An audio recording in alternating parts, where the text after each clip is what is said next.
نحمدہ و نصلی علی رسولہ الکریم اما بعد فاعوذ باللہ من الشیطان الرجیم بسم اللہ الرحمن الرحیم۔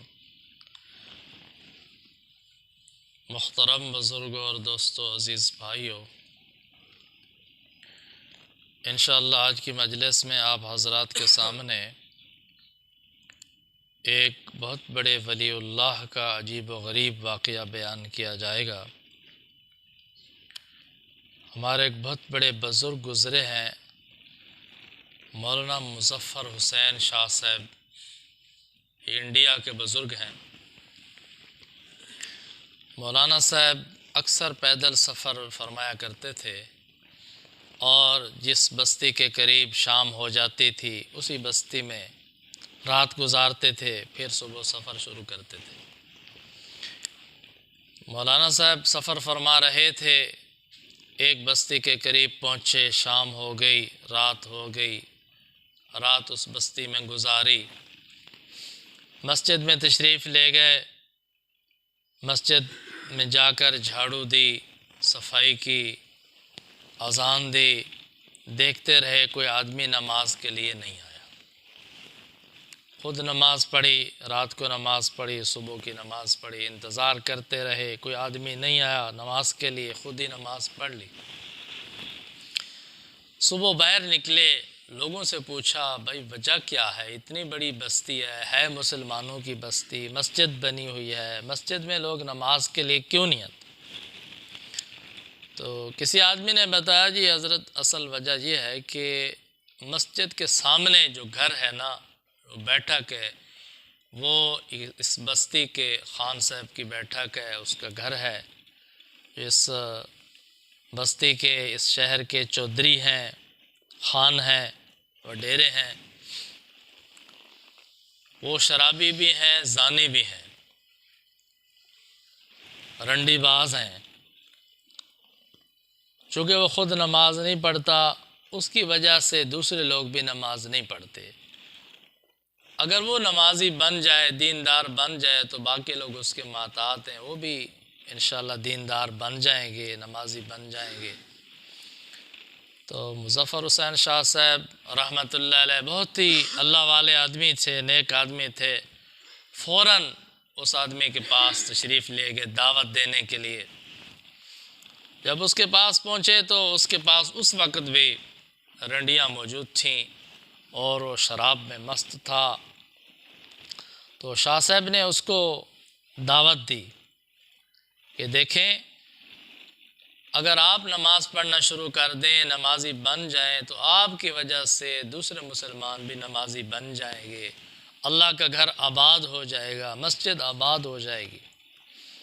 تو خان صاحب نے جواب دیا، مولانا صاحب بات یہ ہے کہ ایک تو میرے سے وضو نہیں ہو سکتا،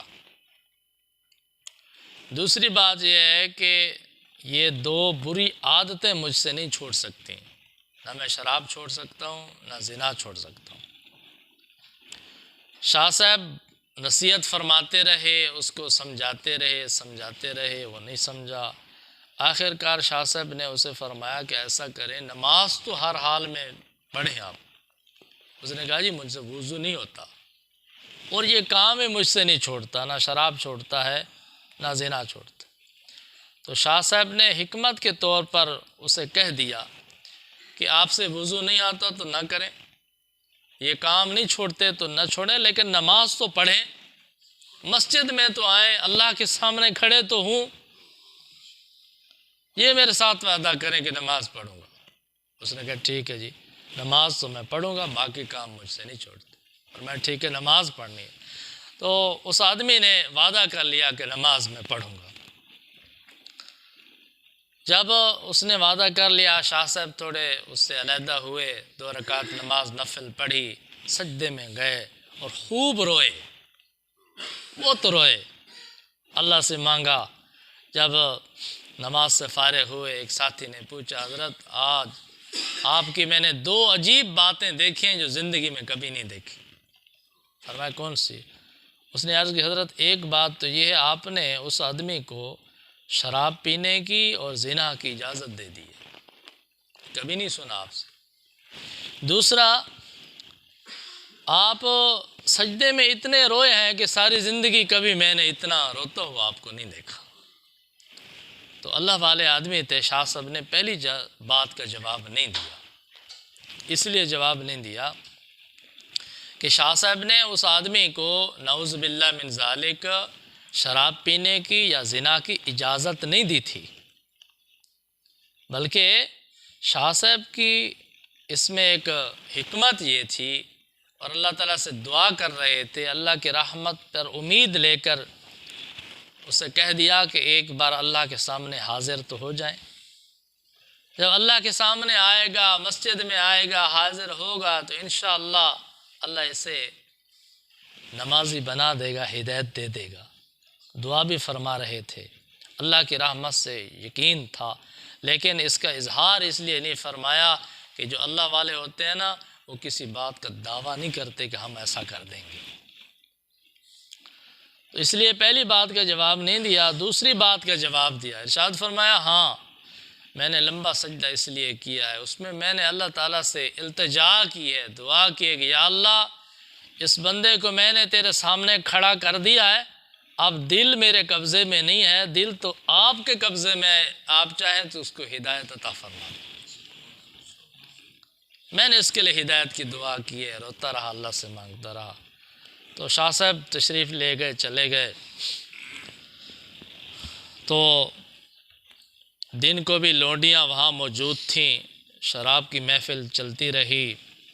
جب لونڈیاں وغیرہ چلی گئیں، ظہر کی نماز کا وقت ہوا، تو خان صاحب کو شاہ صاحب کا وعدہ یاد آ گیا۔ میں نے وعدہ کیا تھا نماز پڑھوں گا، لیکن یہ بھی کہا تھا وضو شوضو مجھ سے نہیں ہوتا، اور یہ کام ہی مجھ سے نہیں چھوڑتے برے، ویسے نماز پڑھوں گا۔ لیکن جب مسجد کی طرف جانے لگا تو دل میں خیال آیا، اللہ کا بندہ آج پہلی مرتبہ اللہ کے گھر میں جا رہا ہے، ناپاک جائے گا، بغیر وضو کے نماز پڑھے گا۔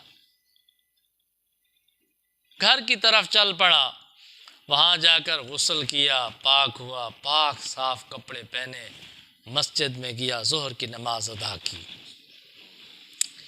ظہر کی نماز سے فارغ ہوا تو پھر جو ہے نا عصر کا وقت ہو گیا۔ عصر کے وقت وہ باغ کی طرف چلا گیا، باغ کی سیر کے لیے۔ عصر کی نماز باغ میں پڑھی، مغرب کی نماز باغ میں پڑھی۔ مغرب کے بعد واپس گھر میں آیا، کھانے کا ٹائم ہو گیا۔ جب کھانا کھانے کے لیے گھر میں آیا تو جب اس کی نظر اپنی بیوی پر پڑی تو اپنی بیوی پر فریفتہ ہو گیا، اس لیے کہ اس کی بیوی تو نوجوان تھی، خوبصورت تھی، لیکن اس کی شادی کو 7 سال ہو گئے تھے، ابھی تک بیوی کے پاس نہیں گیا، بیوی کی طرف توجہ ہی نہیں کی، غور سے دیکھا ہی نہیں۔ جب غور سے دیکھا تو پھر کہنے لگا اوہو، پھر تو نظریں ہٹا نہیں سکا، دیکھتا ہی رہ گیا کہ میری بیوی اتنی خوبصورت بیوی ہے، اور میں کتنا پاگل ہوں، بیوقوف ہوں کہ اتنی خوبصورت بیوی کو چھوڑ کر میں گندی عورتوں کے پیچھے پڑ رہا ہوں۔ تو پھر جو ہے نا اس کی دل کی کایا پلٹ گئی کہ میں نے غلط کیا ہے۔ پھر اس نے اللہ کے سامنے سچی توبہ کی اور گڑگڑایا، اللہ کو راضی کیا۔ پھر اس نے باہر جا کر اعلان کرا کہ آج کے بعد میرے مکان پر کوئی لونڈی نہ آئے، کسی کی اجازت نہیں ہے ادھر آنے کی، اور شراب کی محفل ختم کر دی۔ اور پھر پکا نمازی بن گیا، جو ساری زندگی نماز نہیں پڑھتا تھا، مسجد میں نہیں آتا تھا۔ تو علماء کرام نے لکھا ہے کہ پھر وہی شرابی، وہی زانی اتنا پکا نمازی بنا کہ فرض تو فرض 50 سال تک تہجد کی نماز بھی قضا نہیں ہوئی، 50 سال تک تہجد کی نماز، نفل نماز قضا نہیں ہوئی۔ تو اس لیے فرماتے ہیں نہ کتابوں سے، نہ وعظوں سے، نہ زر سے پیدا، نہ کتابوں سے، نہ وعظوں سے، نہ زر سے پیدا، دین ہوتا ہے ولیوں کی نظر سے پیدا۔ نگاہ ولی میں وہ تاثیر دیکھی، نگاہ ولی میں وہ تاثیر دیکھی، بدلتی ہزاروں کی تقدیر دیکھی۔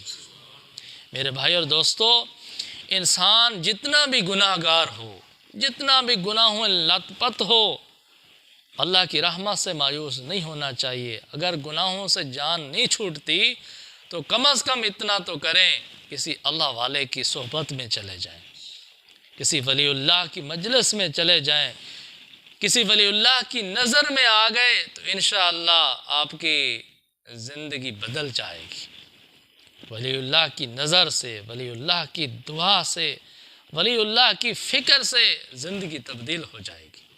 تو دعا ہے کہ اللہ تعالیٰ ہم سب کو ان ہدایات پر عمل کرنے کی توفیق عطا فرمائے، اور اللہ والوں کی قدر کرنے کی توفیق عطا فرمائے، اور اللہ والوں کی صحبت اختیار کرنے کی توفیق عطا فرمائے۔